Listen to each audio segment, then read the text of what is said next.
Hi, I am Carlos. And I am Sue. Welcome to our channel. Please join us on our personal journey to financial freedom in retirement. In this, our fourth video, in our Financial Freedom series, we discuss how to decrease our expenses so that we have more money to pay off our substantial debts. Follow our journey to financial freedom by subscribing to our channel, and please take the time to like our videos. We also really appreciate all your comments. We ended our previous video, where we had come to the brink of baby step 2, using our version of Dave Ramsey's baby steps, paying off our debt on our financial journey towards becoming debt-free and retiring. Please don't forget to subscribe to our channel as well as liking our videos. It means a lot to us. If you missed that video, we will link it below for you. One sad Saturday morning, we found out to our utmost horror just exactly how much combined debt we were saddled with. Just as we were contemplating our retirement. After the initial shock had worn off, we voraciously watched as many videos as we could about financial freedom to obtain the best financial help we could find.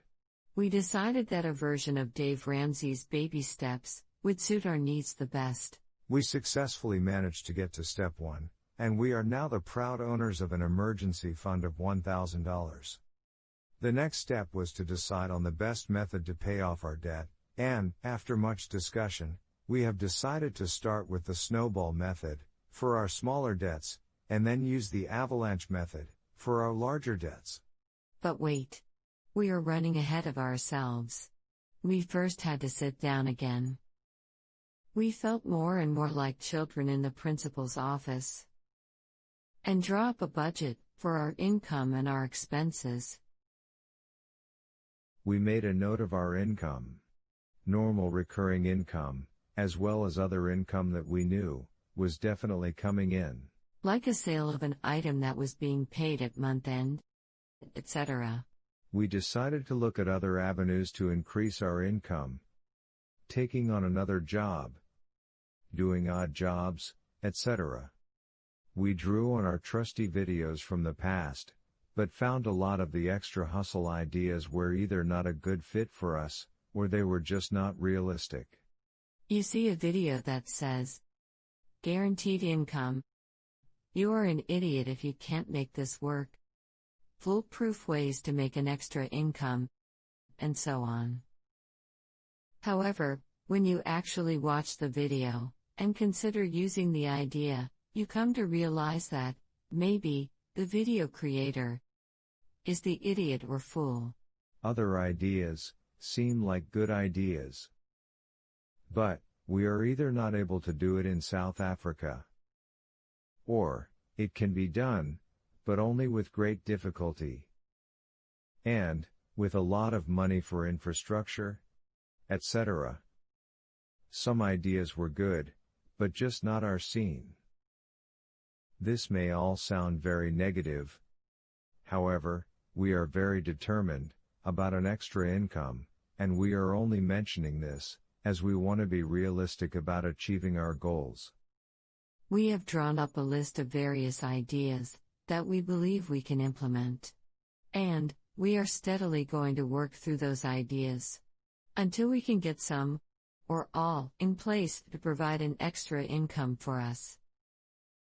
We will share them with you, as and when we have succeeded with them. There are basically 2 ways to obtain more funds to reduce your debt.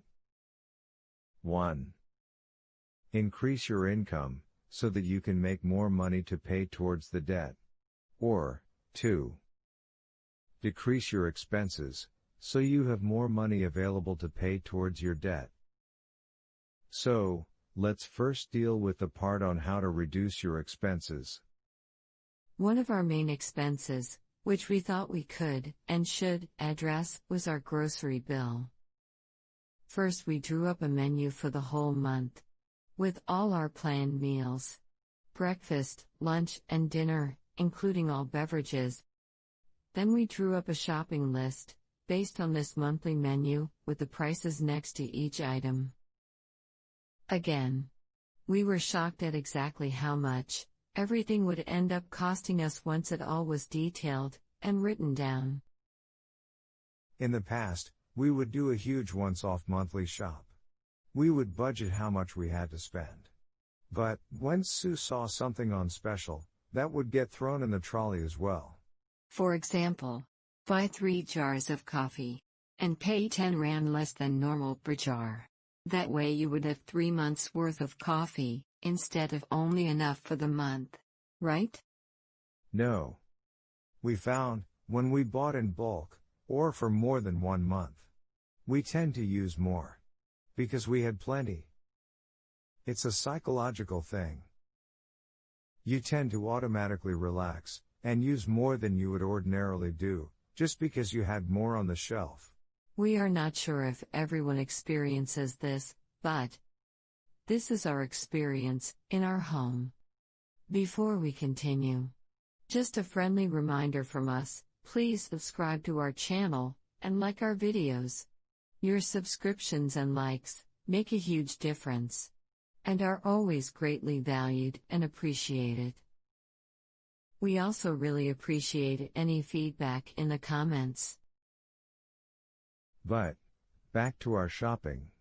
We would do a huge shopping spree once a month, and we would be so proud of ourselves for, sort of, staying within our budget, more or less. And then, every other day, we would pop into the shops, on the way home from work, and grab a few necessary things here, and another few things there.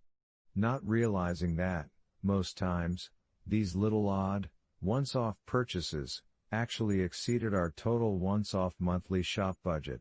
Now that we had written down every single meal and beverage that we would consume for the month, we began to see that we're spending way over our budget on our grocery bill every month.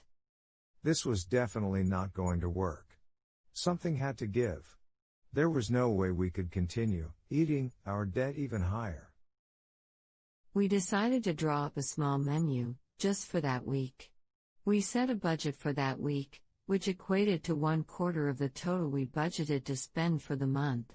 We then looked in the cupboards, the fridge and freezer, to determine exactly what ingredients we had in storage, and what meals we could make with those items.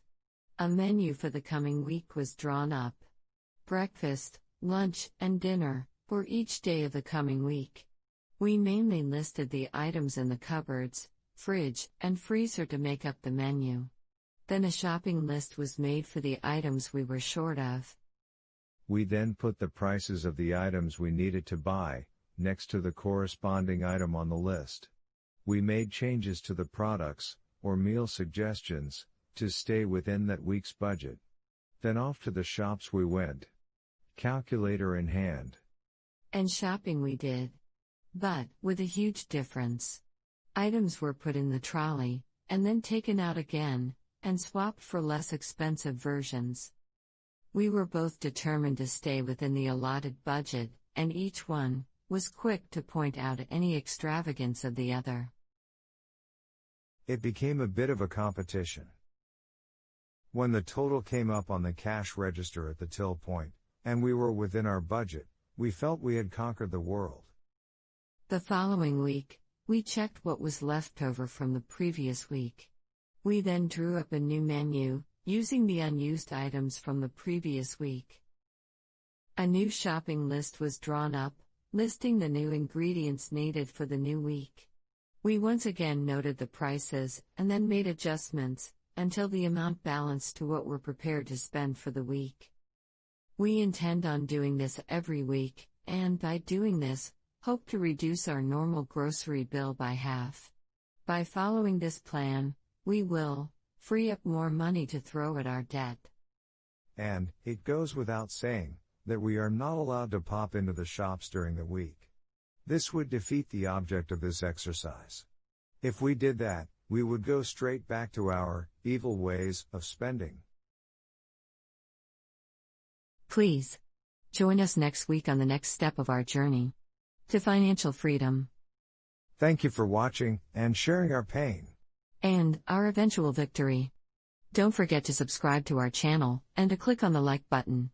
Chat later. Goodbye.